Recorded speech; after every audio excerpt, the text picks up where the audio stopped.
प्रणाम हिंदुस्तान।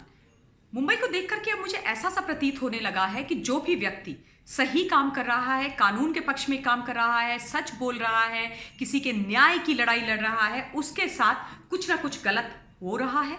उन पर किसी ना किसी प्रकार का, किसी ना किसी तरीके से कोई ना कोई अटैक हो रहा है, किया जा रहा है, करवाया जा रहा है, जो भी इसके पीछे कहानी हो। ये मैं अब इसलिए बोल रही हूं कि क्योंकि कल रात जिस प्रकार से एनसीबी के जो जोनल डायरेक्टर है मिस्टर समीर वानखेड़े, उनके ऊपर गोरेगांव में 50 से 60 लोगों ने जानलेवा हमला किया उन पर और उनकी टीम पर, जब वो वहां पर ड्रग पेडलर्स को पकड़ने के लिए, धरपकड़ करने के लिए गए थे। समीर वानखेड़े जी वही व्यक्ति हैं जो बहुत सीरियसली और बहुत ही एक प्रतिबद्ध तरीके से नारकोटिक्स का जो काम वहां पर चल रहा है मुंबई के अंदर, बॉलीवुड के अंदर, उसको साफ करने के लिए लगातार काम कर रहे हैं। अब आप सोचिए, कल रात को जब वो वहां पर गए तो किसी ना किसी ने उनको ये सूचना भी दी होगी, वो जो ड्रग पेडलर्स हैं, जो लोग 50-60 वहां पर इकट्ठे थे, और उसके बाद ये पूरी प्लानिंग की गई होगी, प्रॉपरली प्लान किया गया होगा कि उनको मारना है, उन पर हमला करना है। और ये जानलेवा हमला था, ये कोई खेल तो नहीं चल रहा था कि आके आप कबड्डी कबड्डी कबड्डी करके छू करके निकल गए, नहीं, ऐसा तो नहीं था। दैट मीन्स उनको मारने की पूरी तैयारी की गई थी। इसीलिए तो एक छोटी सी टीम को एनसीबी की पूरे 50 से 60 लोग मारने के लिए आए थे गोरेगांव में। अब प्रश्न ये होता है कि किन लोगों को सबसे ज्यादा खतरा है आज मिस्टर समीर वानखेड़े की ये कार्यवाही से, जो वो कर रहे हैं। एक के बाद एक जो धरपकड़ हो रही है बॉलीवुड के अंदर, जिस प्रकार से नाम निकल करके आए हैं, दीपिका पादुकोण, रकुल प्रीत सिंह, श्रद्धा कपूर, सारा अली खान, ये क्या नाम है इसका, एक और अर्जुन रामपाल, ये सारे लोग, इनको बुलाया गया, इनकी चैट्स निकली गई, इनके किसी ना किसी ने नाम लिए और उसके बाद इनको बुलाया, लेकिन इन्होंने एक से बढ़िया एक कहानी सुना करके ये सारे निकल गए। लेकिन जब परसों भारती सिंह के बारे में एक कोई ड्रग पेडलर है सिंह करके, उसने भारती के बारे में बताया, और जब वहां पर गए, वहां पर छापा मारा तो उनको ड्रग्स मिली। उसके बाद उनको लेकर के आए, क्वेश्चनिंग हुई, वो अरेस्ट हुए। हालांकि आज उनकी जमानत भी हो गई, जमानत हो गई, मुझे उससे कोई प्रॉब्लम नहीं है। लेकिन फिर से आप ये देखिए कि जो लोग एनडीपीएस एक्ट के तहत गिरफ्तार हुए थे, उनकी जमानत तो विद इन नो टाइम हो जाती है। पर जो सच बोलते हैं, जो लोग सच बोलते हैं, जो लोग सही काम करते हैं, उनके खिलाफ ऐसी कार्रवाई की जाती है कि वो बाहर निकल ही ना पाए। तो ये सच चेहरा है। अब मुझे प्रश्न ये भी करना है कि आफ्टर ऑल मुंबई के अंदर सेफ कौन है? भगवा सेफ नहीं है, संत महाराज सेफ नहीं है, पत्रकार सेफ नहीं है, एडिटर, एक सच्चे एडिटर बिल्कुल भी सेफ नहीं है, उनकी फैमिली बिल्कुल भी सेफ नहीं है। वहां पर सच बोलने वाले रिटायर्ड 62 वर्ष के वेटरन, जिन्होंने इस देश को सर्व किया, कदापि सेफ नहीं है। कंगना रनौत एक्ट्रेस, जो सच बोल रही है, जो उस गंदगी को सफाई करने की कोशिश कर रही है, जो हेड ऑन लेना चाहती है उसी इंडस्ट्री को जिसमें वो काम करती आई है, वो सेफ नहीं है। जो कॉमन इंडियंस हैं, जो कॉमन महाराष्ट्र के लोग हैं, जो अपनी नाराजगी सरकार के प्रति व्यक्त करते हैं सोशल प्लेटफॉर्म्स पर, ट्विटर पर, यूट्यूब पर, वो सेफ नहीं है।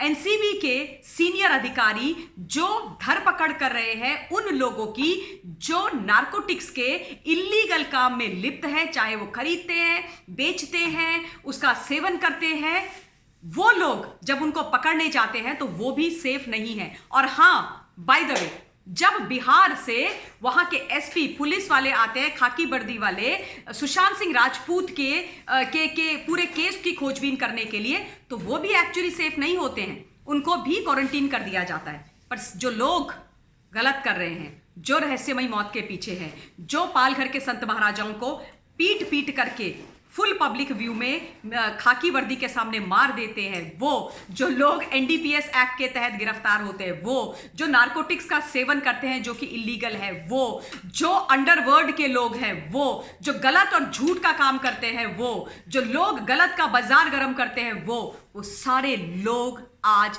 मुंबई के अंदर सुरक्षित हैं, आराम से घूम रहे हैं, और उनकी पैरवी भी करती है सरकार। नवाब मलिक ये वही है बाय द वे जिन्होंने स्टिंग के माध्यम से बोला था रिपब्लिक के अंदर कि अर्नब गोस्वामी तो सुइसाइड कमिट कर देंगे। आई होप आप लोगों को ये नाम याद है, अगर नहीं है इस नाम को भूलिएगा मत हिंदुस्तान। आप सोचिए कि किस प्रकार की कंस्पिरेसी की जा रही थी और उसके बाद किस तरीके से अर्नब गोस्वामी को उनके घर में घुस करके 40 लोगों की एक बड़ी टीम, एक एनकाउंटर स्पेशलिस्ट के संरक्षण में भेज करके AK-47 लेकर के उनको गिरफ्तार कराया गया। वो सारी चीजें उस बयान के बाद ही हुई थी। तो ये लार्जर पिक्चर है जो समझने की आवश्यकता है। उन्होंने बड़े आराम से और बड़े प्यार से आकर के बयान दे दिया और बोला कि नहीं, आप इनको क्यों पकड़ रहे हो, यानी कि भारती या उनके हस्बैंड गिरफ्तार हुए हैं, so don't arrest them, they are not at fault, उनकी कोई गलती नहीं है, उनको मत पकड़ो भाई, उनको मत पकड़ो। ना ना ना ना ना ना ना ना ना। तो क्या हो गया, उन्होंने कुछ ऐसा सेवन कर दिया और ड्रग्स वगैरह ले रहे? ना, बिल्कुल गलत नहीं है, बिल्कुल इलीगल नहीं है। हम सर्टिफाई करेंगे ना, सर्टिफिकेशन तो आजकल महाराष्ट्र की सरकार दे रही है ना कि क्या गलत है और क्या सही है।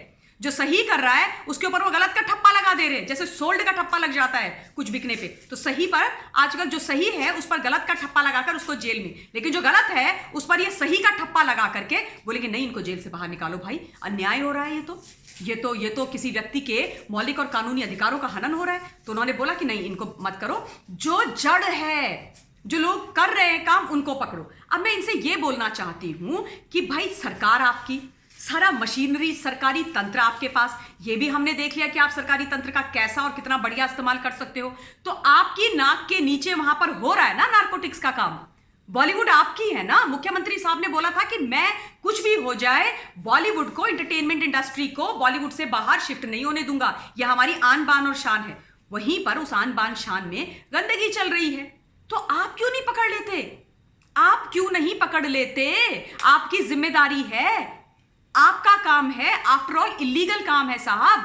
आपके यहां हो रहा है, आपके प्रदेश के एक शहर के अंदर हो रहा है, और वो भी वो शहर जो पूरे विश्व के अंदर जाना जाता है, हिंदुस्तान की आर्थिक राजधानी है।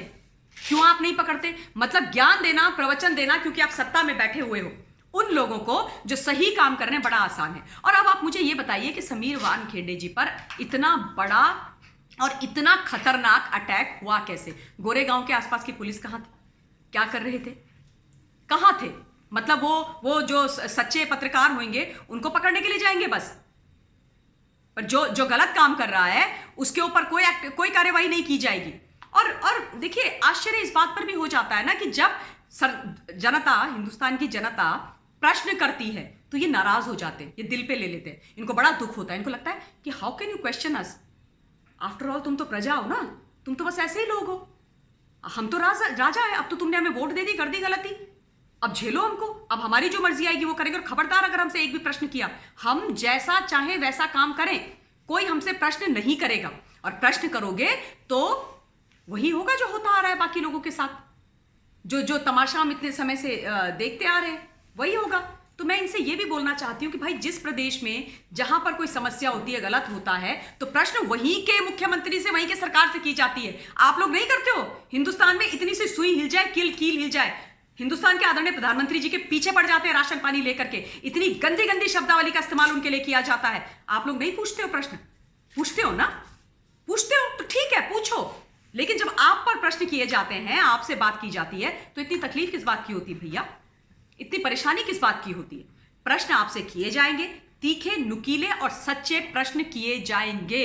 अगर आपको यह लगता है, और हिंदुस्तान के किसी भी राज्य में की बात मैं करती हूं, कोई भी अगर गलत करेगा नेता, तो वो ये ना सोचे कि उसने जो है ना संजीवनी बूटी खा ली त्रेता युग में और वो हो गए अजर अमर, और हिंदुस्तान की जनता अब उन पे प्रश्न नहीं करेगी। ना, ऐसे नहीं होगा।